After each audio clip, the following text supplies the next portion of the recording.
চলুন বন্ধুরা দেখে নেওয়া যাক অন্যদের তুলনায় আপনি কতটা স্মার্ট। প্রথমে লেভেল 1 নর্মাল লেভেল, 3 সেকেন্ডের মধ্যে বলুন কোনটি আলাদা। এই যে এটা যে পেরেছে সেই শুধুমাত্র লাইক করবে। এরপর দ্বিতীয় লেভেল মিডিয়াম লেভেল, 4 সেকেন্ডের মধ্যে বলুন কোনটি আলাদা। এই যে এটা যে পেরেছে সেই শুধু সাবস্ক্রাইব করবে। এরপর তৃতীয় লেভেল, এটা অনেকটাই হার্ড লেভেল, 5 সেকেন্ডের মধ্যে বলুন কোনটি আলাদা।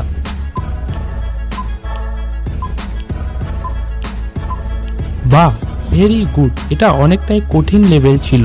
যারা যারা পেরেছেন তারা কমেন্টে 3 বা অল 3 লিখুন, আর যারা পারেননি তাদের জন্য বলে দিচ্ছি এই যে এটি।